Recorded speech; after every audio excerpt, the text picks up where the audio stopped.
You have a permutation of numbers from 1 to n, and you look at every possible group of 3 positions in order, then combine those 3 numbers using XOR to get a value. The question is simply, across all of those triplets, how many different XOR results can you actually get? At beginner level? Hey, don't worry if this problem looks scary at first. By the end of this video, one short line of code is going to replace a big, slow, triple loop, and you'll understand exactly why. Let's take it slow and walk through it together. Right now your brain is probably saying, just try every combination of 3 numbers.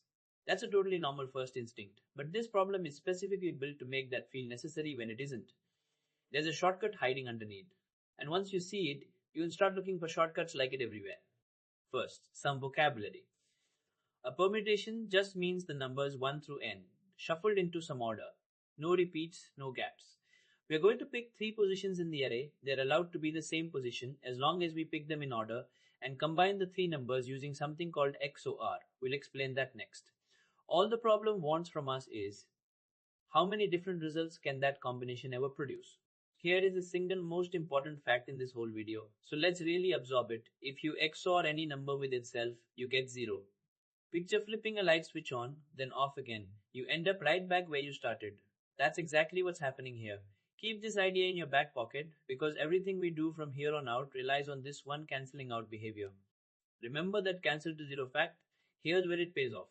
If 2 of our 3 chosen positions happen to be the same number, that pair cancels out, because a number XORed with itself is 0, and we are just left with one plain original number. So the only time we get something genuinely new is when we pick 3 different numbers. That narrows down what we actually need to figure out. There's one more fact about numbers in binary that ties this all together. Stick with me. This version just does exactly what the problem describes. 3 loops inside each other, trying every possible triplet of positions and remembering every XOR result we get. It's not clever, but it works, and for a tiny list like 2 or 3 numbers, it's totally fine. The problem is, once the list has 100,000 numbers, this would take way too long to finish. We need something smarter. Here's the big realization. Since our array is a shuffled version of 1 through n, every possible group of 3 different numbers is already in there somewhere. We don't need to worry about which position they're in, because XOR gives the same answer no matter what order you combine numbers in. So really the question becomes, if I pick any 3 different numbers between 1 and n, how many different XOR results can I get? Plus we also need to count the single numbers themselves from that cancel out case earlier. Here's something neat. If you just take the numbers 1, 2, 3 and 4 and XOR them together in different combinations, you already get every single value from 0 up to 7. Nothing is missing.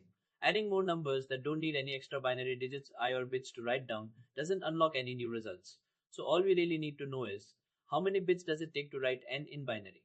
That count is called the bit length. Once we have it, the answer is just 2 raised to that many.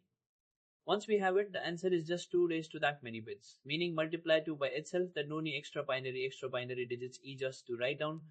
When n is 1 or 2, the array is too small for our bit pattern to kick in yet, so we just handle those 2 cases directly and return 1 or 2.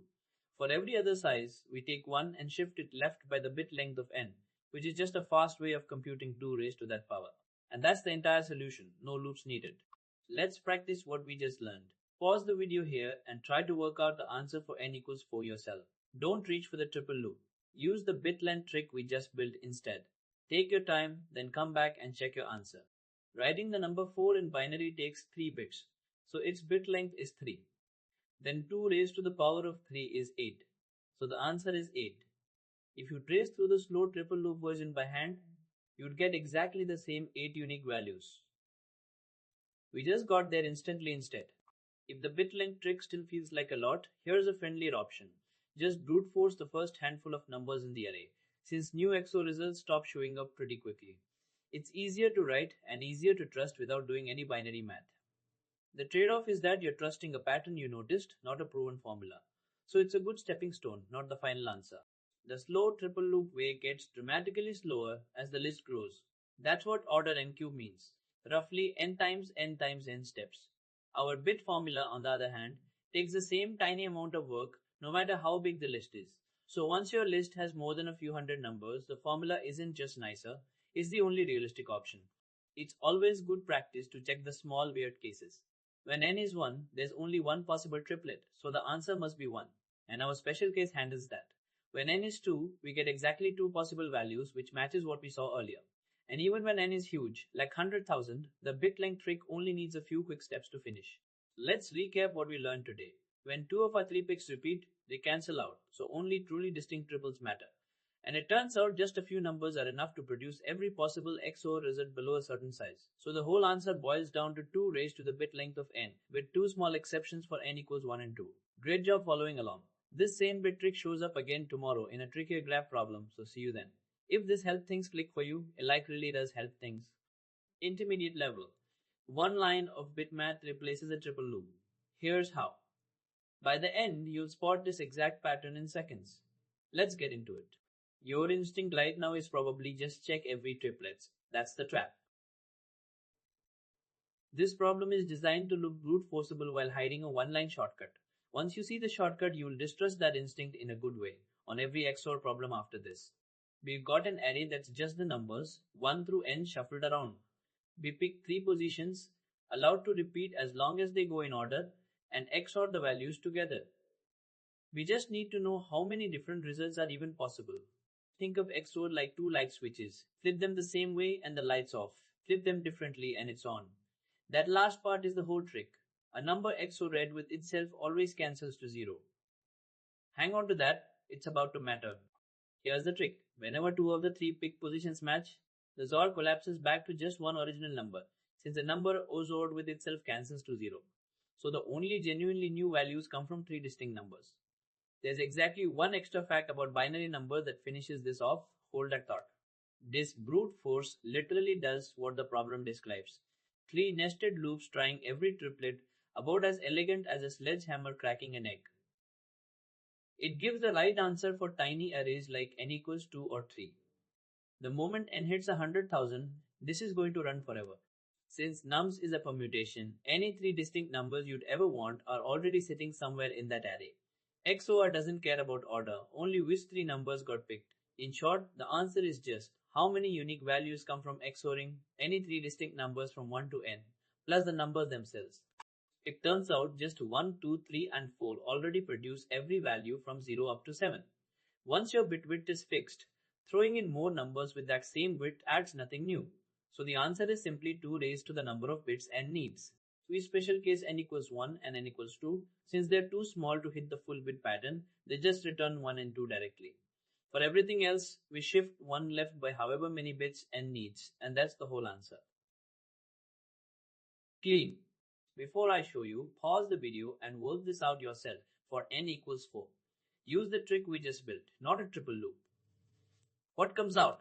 N equals 4 needs 3 bits, and 2 to the third power is 8, so the answer is 8. That matches exactly what the slow triple loop would have told us, just instantly. One alternative is to brute force only a small prefix of the array, since new values stop appearing after a handful of elements. It's simpler to write and easier to trust without deriving the bit formula. The downside is you're relying on an early stop guess instead of a proven closed form. The brute force costs order n cubed in time, which gets brutal once n passes a few hundred.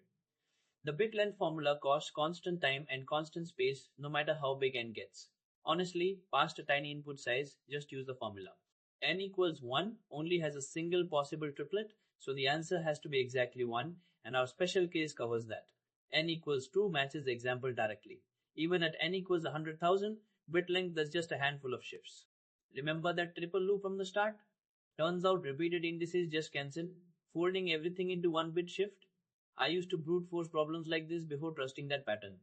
New daily drops tomorrow, same time, with this exact bit trick on a much gnarlier graph problem. Help today? That's exactly what the like button means. Advanced level, you already know where this is going, permutation, triple XOR, and the answer collapses to a bit length formula. The interesting part isn't the result, it's the collapsing argument. Index repeats cancel, and the mixing space saturates fast. Let's go straight to why. The N3 enumeration is a red herring designed to bait an ON3 submission before TLE teaches you the lesson. The real move, reduced to how many distinct 3 subset XORs exist over 1.n, which turns into a saturation argument on bit width rather than a search problem. Non-strict index ordering with a permutation domain. That combination is what lets you decouple which indices from which values, since every value 1.n is hit exactly once regardless of position. The property that matters isn't the truth table, it's that XOR is addition in Z to Z, B, self-inverse, associative, commutative. Self-cancellation is what collapses the degenerate index cases. Keep that framing for the saturation argument next. Every non-strict triplet reduces to either a single value or a genuine three-way XOR of distinct numbers. So the problem is exactly A XOR B, XOR C, A, B, C distinct in U1, in each stored next, in U1 dot next on net, next dot next, on dot next on next on. The remaining question is purely combinatorial. How big is that XOR's closure? Useful only as an oracle for small n to validate the closed form. You wouldn't ship this, but it's worth keeping around to brute force. Check the formula against random permutations up to n-12 or so. Permutation-ness means the array itself is irrelevant to the math. You're really asking about the XOR closure of the set 1 bind and the threefold combination independent of arrangement. That's the reduction that makes this a number. Theory question instead of an array. Search 1. This is the crux.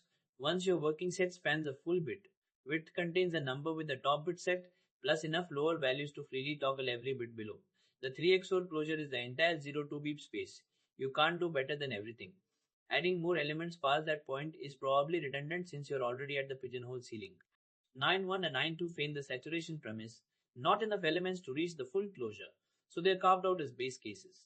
N9.3 is actually the first case that already matches the formula. Worth checking by hand if you want to convince yourself the cutoff is exactly a 3, not higher. Quick gut check. Does the formula still hold if you swap in a non-trivial permutation like 2004-4003, or does closure size depend on arrangement at all? Confirm that before moving on.